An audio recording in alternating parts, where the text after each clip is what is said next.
so often. The green lights are on. Okay. Green means go. Hi guys, this is new. We've got a video format, and we've got some snazzy microphones. I know. Yeah, welcome back to Style Over Substance with me, Scarlett. And myself, Mim. We put out new episodes every Tuesday.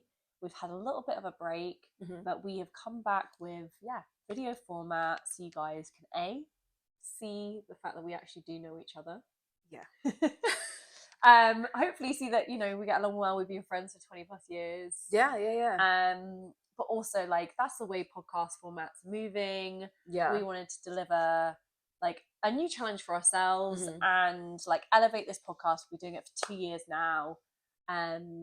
So yeah, this is new for us, but exciting. We tried to do it a little bit towards the end of last year, but we're back. Yeah.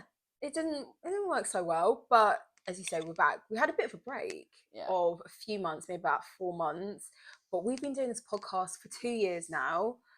Started in the summer of 2020. Massive learning curve. Yeah. Kind of got better at it. Thank goodness we weren't being filmed then. That's true. That's true. I mean, just sitting on our bedroom floor, Zoom calling each other, trying to record a podcast, and then we'd be sat in the dark, you remember when we'd be doing it, and the light would go because the sun would have set, and we'd be both just you'd just see the red light of our microphones or something. So I think because this is our first episode where we're actually doing audio and visual, I think it's probably worth, for a lot of the new people, new to us anyway, who are watching, we wanted to do an introductory episode again, talk about who we are, what our podcast is about, why we started our podcast, and also give you a bit of a flavour of the 100+ episodes we've already done, and talk about our guests. So why do you think it was important for us to start this podcast, Style Over Substance? Well, it helped us talk more. Yeah. I mean, that's the thing. We've been friends for 20 years, but I think every friendship goes through a period of time where you don't see each other that much. You go to uni, you have jobs or whatever, and you drift apart from certain people, just simply out of logistics. And yeah, definitely this podcast forced us to speak to each other constantly throughout the week, record every weekend. Yeah, that's true. So that was nice, but also I think we have a mutual thing, an interest in fashion. Yeah, the whole world was starting a podcast sort of at the time. It was a really nice project to have in lockdown. But also what was it, we saw a stat, didn't we, a few months ago, of how many podcasts get past a certain point. Oh yeah. And it's really not many that last beyond I feel like it wasn't even a year. No, it wasn't. It was less than a year, and it was over half of them don't make it. And then I swear it was probably about 30% of podcasts last more than a year, something like that. Yeah. And yeah, we enjoy talking about fashion. We wanted to talk about our experiences of being in fashion, and disclaimer, we're no longer in fashion. We'll get into that a little bit later. And just talk about it. It's something that we've always really enjoyed ever since we were young. We used to discuss Met Gala looks. We'd sit in the library on the computers at school and we'd discuss it. Back in the day when the website was style.com. It wasn't even Vogue. I used to love style.com. They owned a website called Style. It no longer exists. I know. And we used to watch after award ceremonies, the looks, Met Galas, and things like that. And that was before influencer culture. Instagram wasn't a thing. And we were big into Couture Fashion Week. I remember being Couture Fashion Week is my favourite, because we were big Ellie Saab fans. Yes. And we used to discuss it, and then we'd be which look would we wear from the Ellie Saab show? Yeah. So we've always liked that. We've always discussed it. We've always maybe talked about the topical stuff. It's it's funny, thinking about it in hindsight, it feels really natural that this came about. Yeah, definitely. And I think that's why we've managed to keep going for so long. Yeah, that's true. Any other topic, I don't think we would have had this much energy or content for. Yeah. But somehow we still have a lot more that we want to say. But yeah, we, as you said, like it was the summer of 2020. Everyone was starting a podcast. We were like, let's try it out. Let's buy some microphones off Amazon and wing it and figure it out. But yeah, there's like so many topics that we've already discussed. And I think besides like our friendship, we wanted to offer like an insider perspective of like, this is how it actually is working in fashion from like you from a design perspective, myself from more like merchandising, and give an honest account of how we found it. Like we love the glamour of it, and we still do, and we still buy into it still despite knowing the truth. But also, like, heads up guys, or like full disclaimer, it's not like that, here's the other side to it. And like I think very often when you go online and you see influencers, and it's like amazing, I love all of that stuff, but I don't really know a lot of people who say, you know what, it's actually shit working in fashion. Not many people lift the lid on it. It still is a really, like, yeah, it's true actually. Even having experienced it myself, like, you still don't see it online, or you kind of like forget, if you forget your own experiences, because like the mind and the memory can like protect you. It's just like convenient amnesia. Yeah, like, well, it is protection mode or whatever it might be. But you like, it's not a spoken about thing. The main reference is The Devil Wears Prada. Yeah. But that's the only real cultural reference, and like that's meant to be a caricature. I mean, like, in my opinion, I don't think it is. Like, but it's meant to be tongue in cheek. It's meant to be whatever. And yeah, there aren't many real accounts of how it is. I don't know why. I didn't have to sign an NDA. Did you? No. So I wasn't that important. But like free speech and all of that. Yeah. But yeah, and so yeah, we've talked about loads of topics. We've talked about kind of like, I've talked about my interning experiences, different trips that I've been on, and weird jobs that I got asked to do like in the early interning days, and like stuff where like, oh, that wasn't probably appropriate for me to be, you know, going and getting like medicine and stuff like that, or like your main job of the day is like going and signing for an artwork for your boss, like at their house, like being an executive assistant for someone who that's not your job role. And you're trying to do an internship in learning about designing like things. We've talked about all sorts. We've talked about like leathers, because we've both worked in the accessories industry. We've talked about brand profiles, so we've like done sort of like a spotlight on people like Bottega, you know, Yves Saint Laurent. I think we did a Karl Lagerfeld episode. Correct me if I'm wrong. It's a lot of episodes. We have over 100, so excuse the brain fog on that. But I think some of our most successful ones have definitely been our guest episodes. Like, you know, as we said, we started this in 2020. Lockdown was with us. It was like the hottest summer, and there was like everyone who was in like fashion industry. There were no events and fashion shows to go to. Their diaries were really empty. Their diaries are empty. No one in marketing was spending their budget, you know, clearly, because we managed to get a real good selection and breadth of guests who were willing to come onto our new podcast and just chat about, so for example, we had Brian Sakawa, absolute men's fashion legend of He Spoke Style, talk about classic fashion influences, going to Milan for obviously the men's collections, and his kind of influences and his like pointers on top 5 things for any guy who wants to start dressing really well. What you should get. We also had Style Me Sunday, Natalie, and she had a really great perspective. She has fun and doesn't take herself too seriously. It's about body positivity, although she didn't really like us saying that, or she doesn't like to be connected with that, because it's so much more than that. But sort of her journey in style and how she expresses herself with clothes, has fun with it, and like her relationship of like growing her audience online and all the rest of that. Yeah, and definitely like coming into her own and finding out more about herself from all different like life continues after the 20s, guys. Yeah, I know. Here we are in our 30s. We entered into our 30s on this podcast. Yeah. So that was something. And we had episodes about like aging and style and perspective and things like that. Back onto guests. We had Fernand Frimpong, who actually he is like a presenter and videographer.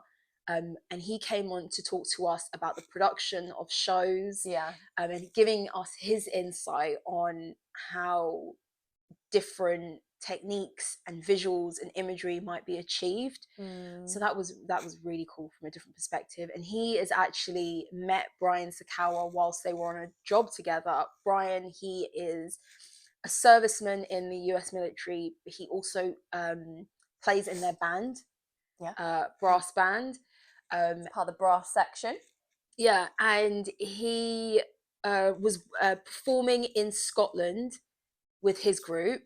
And Fernand was also working with the BBC to film and produce this whole show. So, small world. Full circle moment for the podcast. We love that. We had Chi Washington, who had recently started a YouTube channel, and we talked to her about, you know, saving up for that piece and really celebrating it. And so she would kind of do an unboxing, but then also how she would style it. And like me, I think for you as well, like I like consuming relatable content. And I think like that really shines when someone's relatable. She's a school teacher. Yeah. Like she's having to save up to buy that Louis Vuitton piece. Yeah. And I think it's a really nice thing to celebrate that. And like, it's just, I find that really relatable. And it was like fun to like kind of talk about how that's the origin of a lot of this stuff. And like, we arguably would do exactly that. Yeah. If we had the confidence, time or space. Yeah.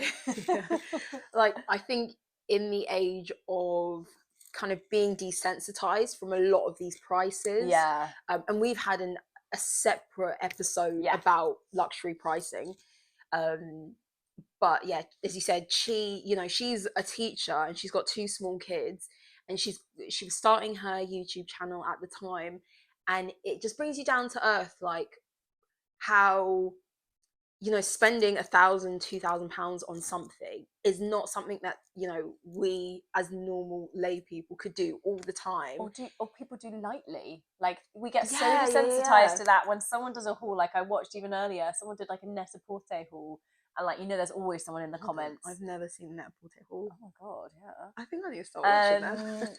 Like it wasn't a set, like it was just in like this vlog I was watching, and like someone in the comments will always add it up, like, you know what I mean? Yeah. And it, like, I don't even have to look at that comment these days, but you just know someone's spent like an obscene amount of money and it's Net-a-Porter that they're buying their clothes from. But like, we get desensitized to that, but actually like, it's nice to remember like, oh yeah, no, actually that is aspirational. And I can do that. I could put like £50 away each month. And like, yes, it might take a while or whatever, but you can celebrate that moment and exactly. And recognize that, as you said, it requires a lot of thought before making such a big purchase like that. And so it was great to get Chi's perspective and just honest take on like, listen, I can't be doing these purchase videos all the time. I have to switch it up because I'm not buying Louis Vuitton every week. Yeah, exactly, for sure. And then we also had Annie Musu, who had her own online website that basically was helping curate and sort of like, I don't know, you explain it a lot better than I do, to be honest. She had a website called epiphany.com, and it helped consumers like buy a lot of beauty products and like hair products that you might not find in the UK necessarily, or you'll really rely on reviews from people who have tried it. And also it was a great website to find where can I buy that product but at the best price. And that's really important as well. You know, as with luxury fashion, I think the beauty space, the mainstream beauty space, has become more luxury. You Oh know, my like gosh, yeah. before it was Like like especially hair, like everything. I think we're investing in ourselves more than ever. yeah, And like, I mean, this is like, I'm gonna feel really old saying it, but when I grew up, like even our mums would be buying their makeup from Boots, right? Like, yeah. It would be like Boots or or like like Debenhams or House or of they'd get their Fraser. like, yeah, they'd maybe get their foundation shade from like Bobbi Brown or Yeah, whatever, but then they'd top it up. Like my mum still uses like a Rimmel mascara or whatever. Like I don't. yeah. Like granted, You would be granted, caught dead in that. Though. no, but granted, like I love all that stuff, Mhm. but there's now a space where you can buy into everything in your life.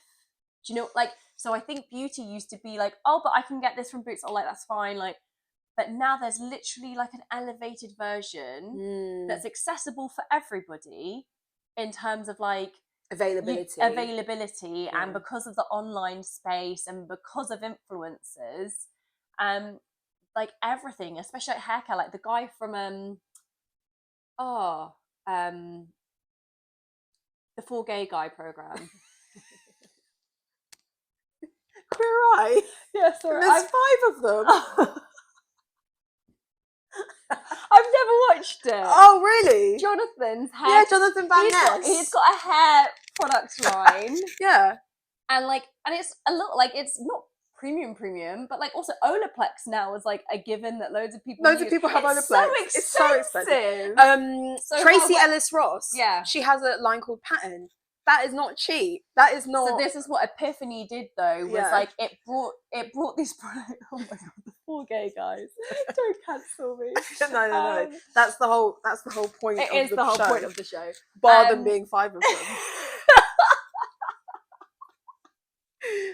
Okay, yeah. But yeah, back to Epiphany. But Yeah. yeah, she curated these products and basically like, but whilst managing her full-time job as like a brand and marketing manager. Yeah. And yeah, like again, like it's these people with passion projects, and thinking that, you know, these things don't come without effort, and it's nice to kind of remember that. And just like to hear their journey, as you mentioned, she had a full-time job working from one perspective of like liaising with influencers to push marketing campaigns and whatnot, and understanding fashion and beauty from that perspective.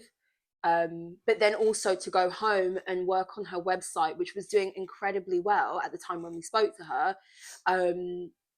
and having to learn to be an influencer herself in order to further her website and her business. And just talking about how she juggled that and how she came to be as well. We also spoke with, this is one of my favorite conversations, Sam at Teddy Locks Socks. Yeah.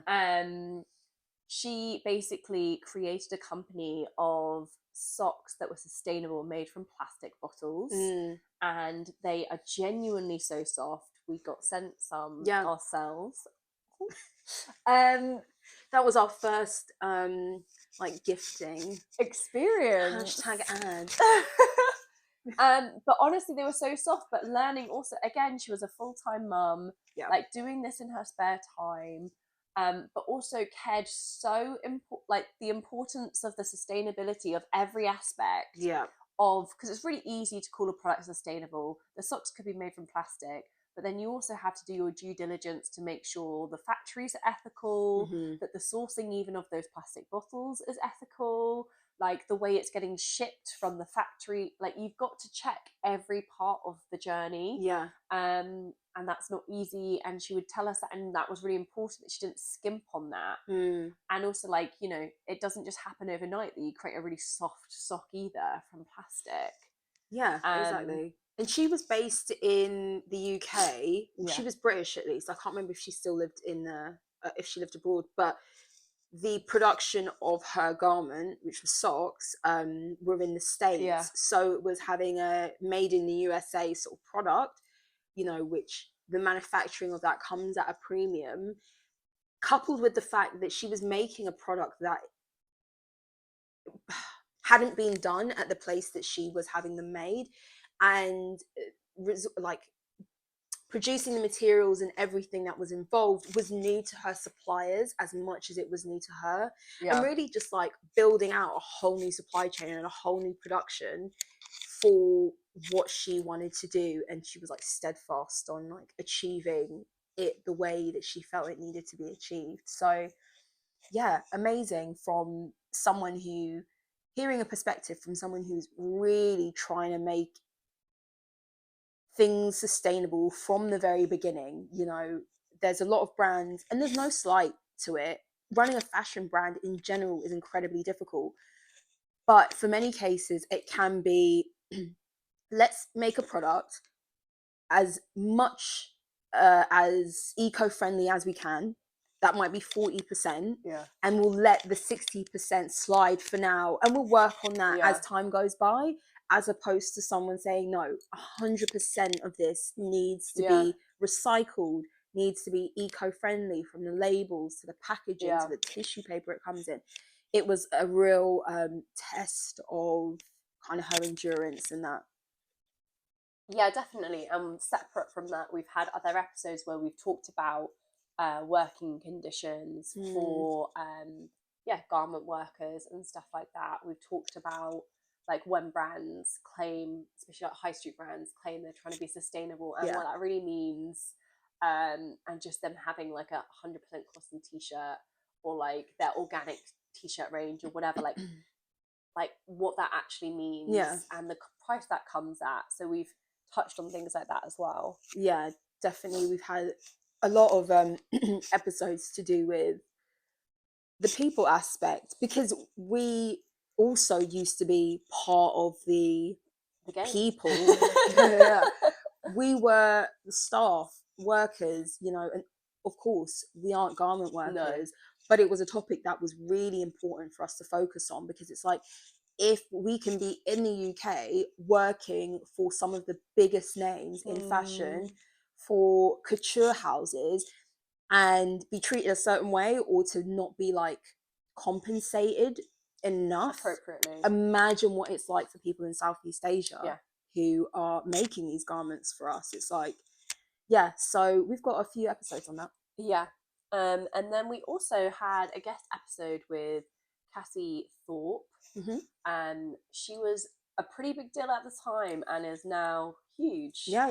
But again, similar to Chi, but she was like a bit more along on her like collection journey.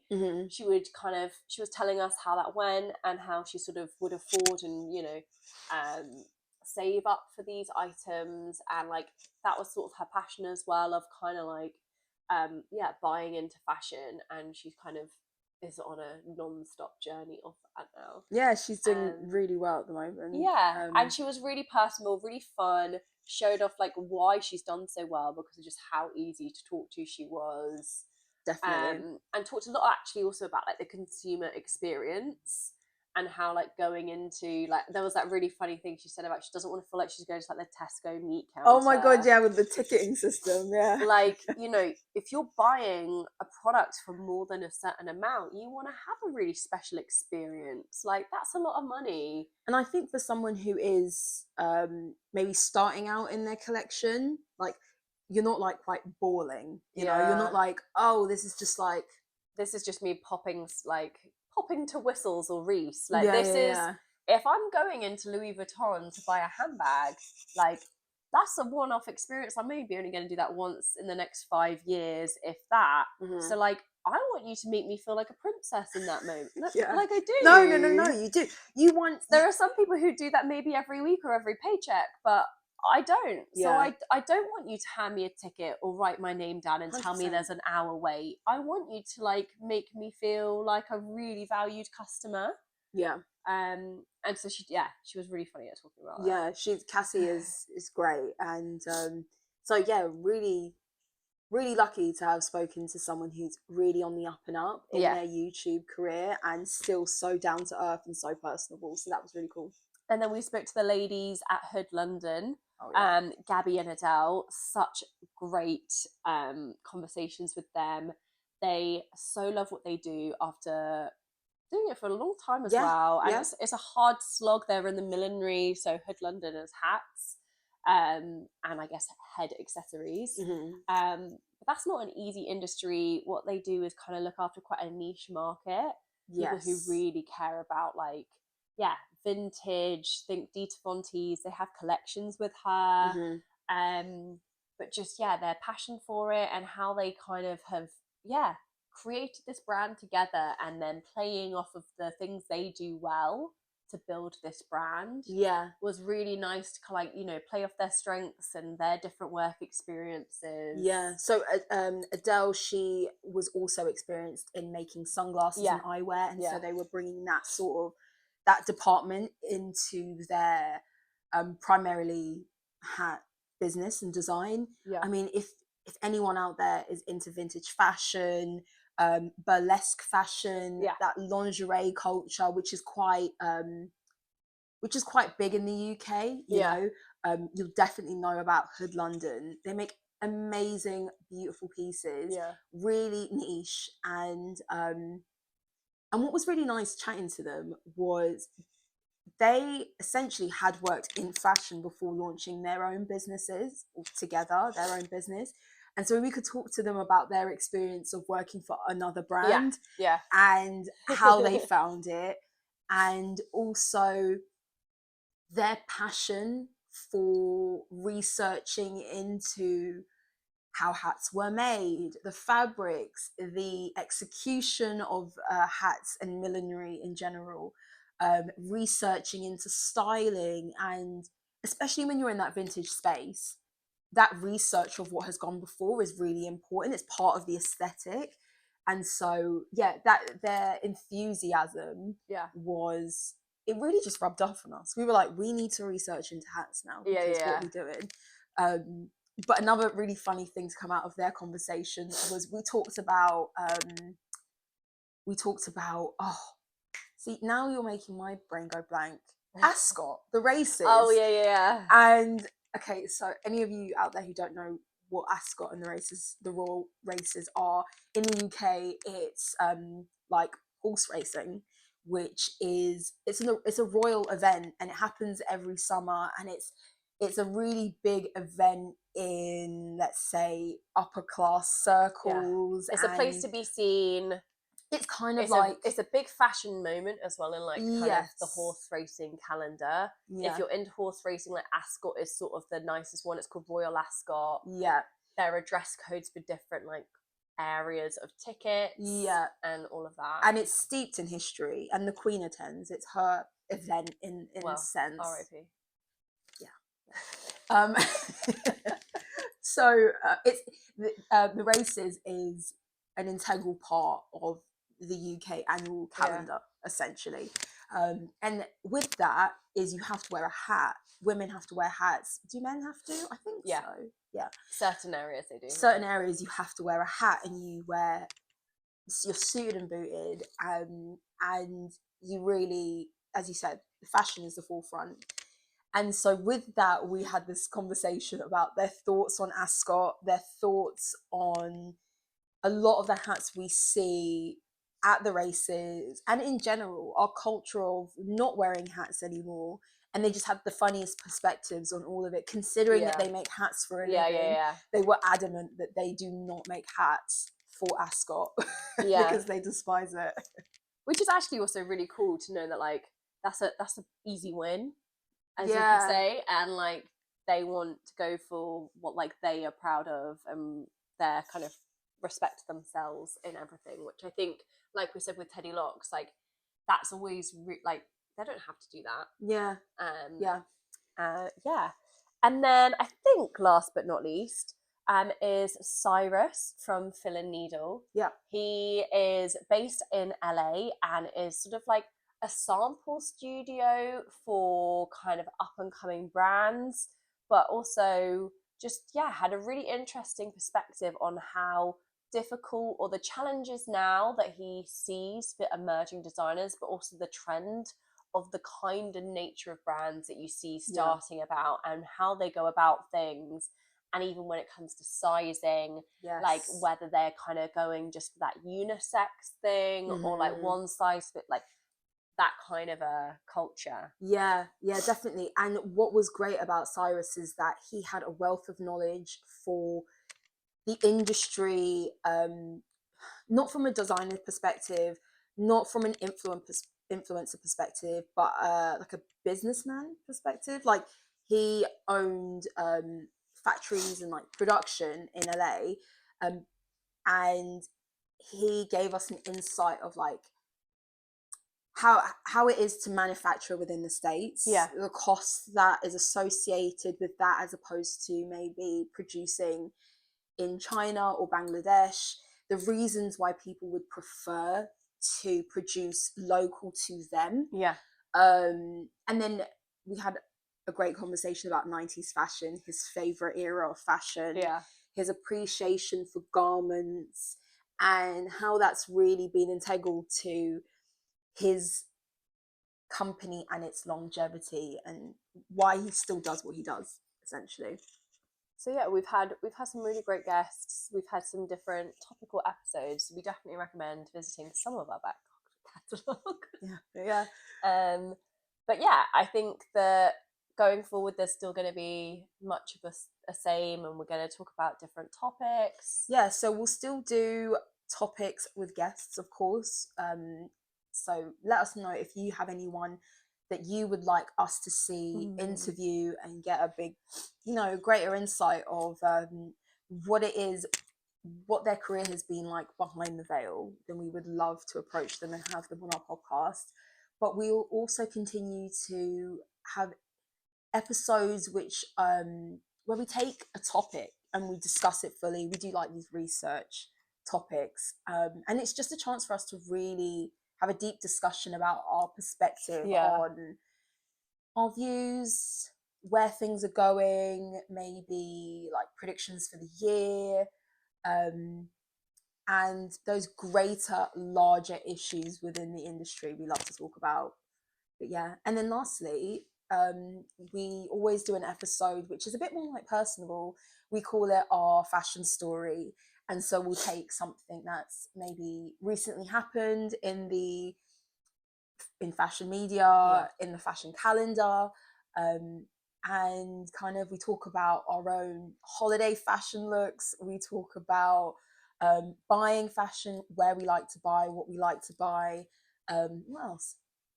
Anything really, any fashion news, anything. It can range from like what struggling to dress for the season, what we're lusting after, but also like different appointments at fashion houses, all of that.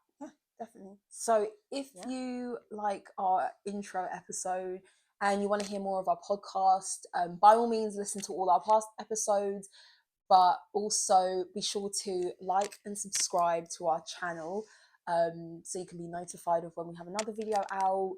And we're also on socials. So Instagram, we post images and information on our episodes on Style Over Substance Pod. We also are on Twitter, kind of, sort of. Podcast Style is on Twitter. And you can email us any questions, any suggestions, any guest requests you might have. Email us on styleoversubstancepodcast@gmail.com, and we'll respond to you. So yeah, thanks everyone for all those who have been listening to us from the beginning. We really appreciate it. Thank you so much. For sure. And I suppose hello to everyone else. Welcome. See ya. Bye. Bye.